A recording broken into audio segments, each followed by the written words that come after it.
संसद के शीतकालीन सत्र की आज हुई शुरुआत। प्रधानमंत्री ने संसद में सार्थक चर्चा और सत्र परिणामकारी रहने की जताई उम्मीद।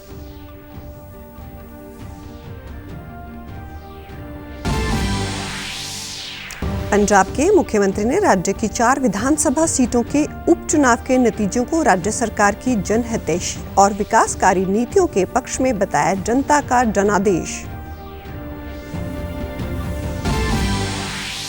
और चंडीगढ़ लिटरेरी फेस्ट का 12वां संस्करण कल सिटी ब्यूटीफुल चंडीगढ़ को साहित्यिक पर्यटन केंद्र बनाने के संकल्प के साथ हुआ संपन्न।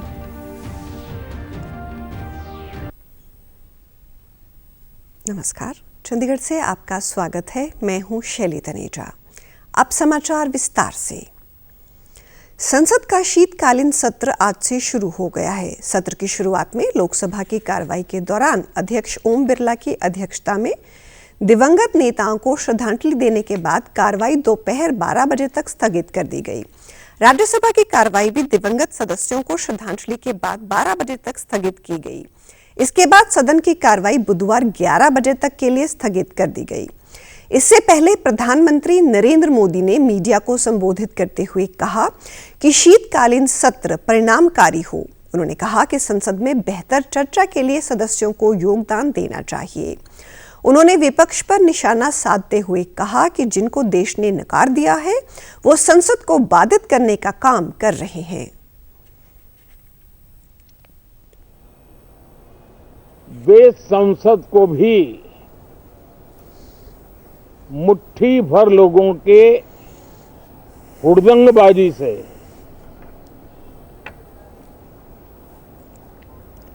कंट्रोल करने का लगातार प्रयास कर रहे हैं। उनका अपना मकसद तो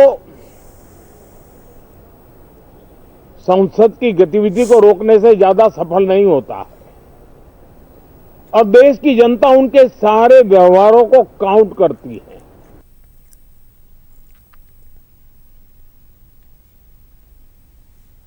प्रधानमंत्री ने शीतकालीन सत्र को कई मायनों में खास बताते हुए कहा कि सदन में सब मिलकर संविधान के 75वें वर्ष के उत्सव की शुरुआत करेंगे। प्रकार से विशेष है और सबसे बड़ी बात है हमारे संविधान के 75 साल की यात्रा। 75वें साल में उसका प्रवेश, ये अपने आप में लोकतंत्र के लिए एक बहुत ही उज्जवल अवसर है। संसद के शीतकालीन सत्र में वक्फ संशोधन विधेयक सहित 16 अहम विधेयक पर चर्चा होगी। 20 दिसंबर तक चलने वाला ये सत्र हंगामेदार रहने की उम्मीद है। केंद्रीय युवा मामलों और खेल मंत्री डॉक्टर मनसुख मांडविया ने आज नई दिल्ली में हमारा संविधान हमारा स्वाभिमान पदयात्रा में भाग लिया। कल संविधान दिवस मनाया जाएगा। इस अवसर के संबंध में इस पदयात्रा का आयोजन किया गया। भारत की लोकतांत्रिक यात्रा में संविधान निर्माताओं के योगदान के स्मरण में ये यात्रा की जा रही है। केंद्रीय मंत्रियों पीयूष गोयल, अर्जुन राम मेघवाल, किरण रिजिजू, गजेंद्र सिंह शेखावत और रक्षा खड़से सांसदों और ओलंपिक खिलाड़ी भी इस पदयात्रा में शामिल हुए। माई भारत नेहरू युवा केंद्र संगठन, national social service, national cadet corps और भारत स्काउट्स एंड गाइड के स्वयंसेवियों ने भी इस कार्यक्रम में भाग लिया। पंजाब के मुख्यमंत्री भगवंत मान ने नई दिल्ली के पंजाब भवन के ए ब्लॉक में आम लोगों के लिए नए खुले डाइनिंग हॉल का उद्घाटन किया। मुख्यमंत्री ने इस अवसर पर कहा कि पंजाब भवन के ए ब्लॉक में नया डाइनिंग हॉल राष्ट्रीय राजधानी के लोगों को स्वादिष्ट पंजाबी भोजन का आनंद लेने का अवसर प्रदान करेगा। उन्होंने कहा कि शीघ्र ही पंजाब भवन के बी ब्लॉक को भी अपडेट करके आम जनता के भोजन के लिए खोला जाएगा। इस अवसर पर पत्रकारों से बातचीत में उन्होंने हाल ही में पंजाब की 4 विधानसभा सीटों के उपचुनाव के नतीजों पर बोलते हुए कहा कि राज्य सरकार की जनहितैषी व विकासमुखी नीतियों के पक्ष में जनता का स्पष्ट जनादेश है। 3 सीटों पर आम आदमी पार्टी की जीत हुई है। राज्य सरकार द्वारा लोगों के कल्याण और पंजाब की प्रगति के लिए बनाई गई योजनाओं को लोगों का समर्थन मिल रहा है। मुख्यमंत्री ने किसानों के मुद्दे पर पूछे गए सवाल का जवाब देते हुए कहा कि किसानों को देश की राजधानी दिल्ली में प्रवेश करने से रोकने की बजाय केंद्र सरकार को उनसे बातचीत कर किसानों के लंबित मुद्दों का हल ढूंढना चाहिए। भारतमाला परियोजना के लिए जमीन अधिग्रहण का कार्य पंजाब में सुचारू रूप से चलने की मुख्यमंत्री ने बात कहते हुए कहा कि किसानों की अपनी चिंताएं हैं जिन्हें केंद्र को संवाद से हल करना चाहिए। इसके अतिरिक्त भगवंत मान ने कहा कि दिल्ली के आगामी विधानसभा चुनावों में अरविंद केजरीवाल के नेतृत्व में फिर से आपकी सरकार बनने के बारे में मैं आश्वस्त हूं। हरियाणा के जींद में राज्य स्तरीय महर्षि वाल्मीकि समारोह धूमधाम से मनाया गया। प्रदेश के मुख्यमंत्री नायब सिंह सैनी ने जींद के एकल भव्य स्टेडियम में कल आयोजित समारोह के दौरान मुख्य अतिथि के तौर पर शिरकत की। उन्होंने नरवाना में महर्षि वाल्मीकि भवन के लिए 51 लाख रुपए की राशि देने की घोषणा की व हिसार में छात्रावास बनाने के लिए मदद का आश्वासन भी दिया। मुख्यमंत्री ने महर्षि वाल्मीकि जी को नमन करते हुए कहा कि वाल्मीकि वेदों के ज्ञाता और ब्रह्म ज्ञानी थे। मानवता और शोषितों व पीड़ितों के प्रति करुणा और दया भाव रखने, त्याग करने, बड़ों का आदर व आज्ञा का पालन करने का पाठ वाल्मीकि जी ने पढ़ाया। वो ऋषियों के ऋषि और योगियों के योगी थे। मुख्यमंत्री ने कहा कि महर्षि वाल्मीकि जी की शिक्षाओं, आदर्शों व सिद्धांतों के अनुरूप प्रधानमंत्री नरेंद्र मोदी के मार्गदर्शन में प्रदेश सरकार ने सबसे पहले वंचित व्यक्तियों के उत्थान का काम किया।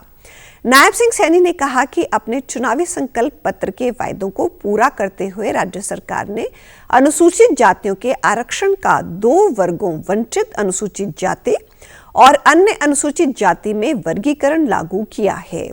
सरकारी सेवाओं में सीधी भर्ती में अनुसूचित जातियों के लिए आरक्षित 20% कोटे में से आधा यानी 10% कोटा वंचित अनुसूचित जातियों के उम्मीदवारों के लिए आरक्षित किया गया है। पहले सबसे वंचित व्यक्ति का उत्थान करने का काम ये हमारी सरकार ने किया है। पिछले 10 वर्षों में प्रदेश में उपलब्धियों और विकास का आधार गरीबी का सशक्तिकरण रहा है। लास्ट माइल डिलीवरी पर फोक्स ने इन वर्गों का जीवन बदल दिया है।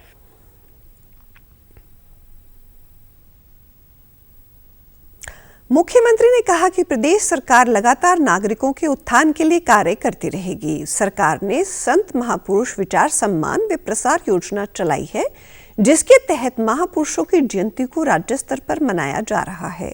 उन्होंने कहा कि सरकार ने सफाई कर्मचारियों के हितों की रक्षा के लिए हरियाणा राज्य सफाई कर्मचारी आयोग का गठन किया है। मुख्यमंत्री ने प्रदेश सरकार द्वारा वंचितों की सेवा के लिए शुरू किए गए अन्य कार्यों का जिक्र भी अपने संबोधन में किया। कर्मचारी आयोग का गठन भी हमारी सरकार में किया गया है।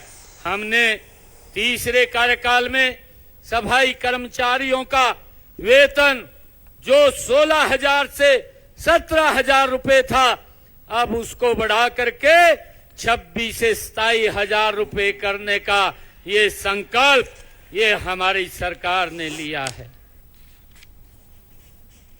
चंडीगढ़ के सुखना झील पर 2 दिवसीय चंडीगढ़ लिटरेरी फेस्ट का 12वां संस्करण कल संपन्न हो गया। सिटी ब्यूटीफुल चंडीगढ़ को साहित्यिक पर्यटन केंद्र बनाने के रूप में स्थापित करना इस बार के फेस्ट का मुख्य उद्देश्य रहा और फेस्ट के दौरान विभिन्न सत्रों के तहत कई नामी लेखकों और वक्ताओं ने भाग लिया। फेस्टिवल के डायरेक्टर CLF लिटरेरी और चेयरपर्सन डॉक्टर सुमिता मिश्रा ने इस साहित्यिक उत्सव को सफल बनाने के लिए सभी सहभागियों व साहित्य प्रेमियों का धन्यवाद किया और कहा कि सिटी ब्यूटीफुल चंडीगढ़ को लिटरेरी टूरिज्म हब बनाएंगे। फेस्ट के समापन के अवसर पर कार्यक्रम की शुरुआत डॉक्टर सुरजीत पात्र की याद में लफ्ज़ दी दरगाह से की गई। दिन भर विभिन्न साहित्यिक सत्र हुए जिसमें लेखकों इत्यादि ने अपने विचार रखे। साहित्यिक संवाद सत्र कथा और कल्पना के तहत डॉक्टर माधव कौशिक प्रधान राष्ट्रीय साहित्यिक अकादमी और जितेंद्र श्रीवास्तव संचालक शाहिदा के साथ कल्पना और हकीकत के आपसी तालमेल के बारे में चर्चा की।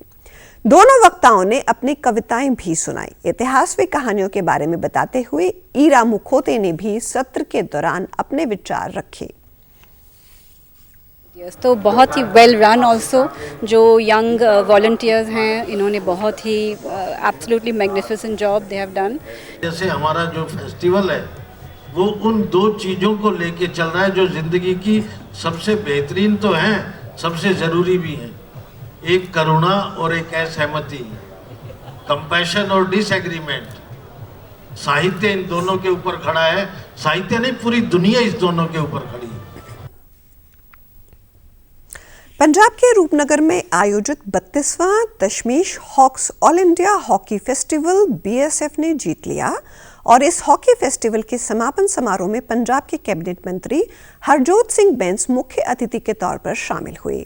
कैबिनेट मंत्री ने इस अवसर पर BSF की विजेता टीम को 1.25 लाख रुपए और CRPF की उप विजेता टीम को 75,000 रुपए का पुरस्कार प्रदान किया। उन्होंने कहा कि युवा पीढ़ी को स्वास्थ्य जीवन शैली अपनाने के लिए खेलों को अपनी रोजमर्रा की दिनचर्या का हिस्सा बनाना चाहिए। इस उद्देश्य को पूरा करने के लिए हॉक्स क्लब पिछले 50 वर्षों से युवाओं को खेलों से जोड़ने में महत्वपूर्ण भूमिका निभा रहा है। तो ऑस्ट्रेलिया सारी ही मेरी टीम ने मेरे वालों को बहुत बहुत ढेर सारी मुबारकबाद। ये सारे हॉकी ਨੂੰ ਮੁਹੱਬਤ ਕਰਨ ਵਾਲੇ ਲੋਕ ਨੇ ਜਿਹਦੇ ਵਿੱਚ ਸਾਡੇ ਕੋਲ ओलंपियन साबका ओलंपियंस के ਜਿਹੜੇ इंडिया ਨੂੰ रिप्रजेंट कर चुके हो सारे प्लेयर्स है, वैटरन्स है। तो बड़ी खुशी होंगी जो भी इन्होंने वालों सदा होंगे मैं हमेशा आंदा। मैं अपने इत्थे इस क्लब ਨੂੰ इत्थे दी देख रेख ਲਈ इत्थे दे ग्राउंड की बेहतरी ਲਈ 10 लाख रुपये अपनी निजी ग्रांट चों ऑलरेडी पिछले साल इत्थे जो मेरे को आए मैं खुद कोशिश होंगी है। रूपनगर जिले में खेलों को बढ़ावा देने के मद्देनजर उन्होंने बताया कि आदर्श स्कूल लोधीपुर में 2.5 करोड़ रुपए की लागत से हॉकी एस्ट्रो ट्रफ मैदान का निर्माण किया जा रहा है। श्री आनंदपुर साहिब में राष्ट्रीय स्तर की शूटिंग रेंज, किरतपुर साहिब में फुटबॉल एस्ट्रो टर्फ मैदान, नंगल में full length indoor swimming pool और रूपनगर में आधुनिक स्विमिंग पूल का निर्माण भी किया जा रहा है। कैबिनेट मंत्री ने बताया कि हॉक्स क्लब की पहल से प्रभावित होकर इन्होंने पहले भी 10 लाख रुपए का अनुदान जारी किया था और आवश्यकता के अनुसार अनुदान जल्द ही और जारी किया जाएगा। उन्होंने महासचिव SN सैनी व अन्य आयोजकों का इस राष्ट्रीय स्तर का हॉकी टूर्नामेंट करवाने और टूर्नामेंट को लगातार जारी रखने के प्रयासों के लिए सराहना भी की। रिजर्व बैंक ऑफ इंडिया की ओर से अपनी 90वीं वर्षगांठ के उपलक्ष्य में table tennis federation of India के सहयोग से कल से 29 नवंबर तक चंडीगढ़ के पंजाब विश्वविद्यालय के जिम्नेजियम हॉल में 51वां all India inter institutional table tennis tournament 2024 करवाया जा रहा है। चंडीगढ़ के लेक क्लब पर टूर्नामेंट से संबंधित उद्घाटन समारोह कल शाम करवाया गया, जिसमें RBI के कार्यकारी निदेशक अविरल जैन और TTFI के वरिष्ठ अधिकारियों द्वारा विजयी ट्रॉफी का उद्घाटन भी किया गया। इस टूर्नामेंट में देश के 13 संस्थानों जैसे कि RBI, AAI, DAE, रेलवे के खिलाड़ियों सहित 300 से अधिक खिलाड़ी भाग ले रहे हैं। इन मुकाबलों के दौरान सिंगल्स, डबल्स और टीम मुकाबलों में देश के प्रसिद्ध खिलाड़ी भी भाग लेंगे। इस टूर्नामेंट के मैनेजर N गणेशन ने all India inter institutional table tennis मुकाबलों के बारे में जानकारी साझा की। उन्होंने कहा कि टूर्नामेंट के लिए खिलाड़ियों में बहुत उत्साह है। Championship weighing for the title. RBI at 90, congratulations to them. And furthermore, RBI has taken special care to ensure God, sir. that the medals are made in fine tune with the Olympic medals, and it weighs 300 grams. It is specially made in the mint of RBI. So this is one of the special features of this championship. और आप हमारे समाचार YouTube channel DD news Chandigarh, Facebook DD news Chandigarh और social media X DD news CHT पर भी देख सकते हैं। इसी के साथ चंडीगढ़ से समाचारों का सिलसिला समाप्त होता है। नमस्कार।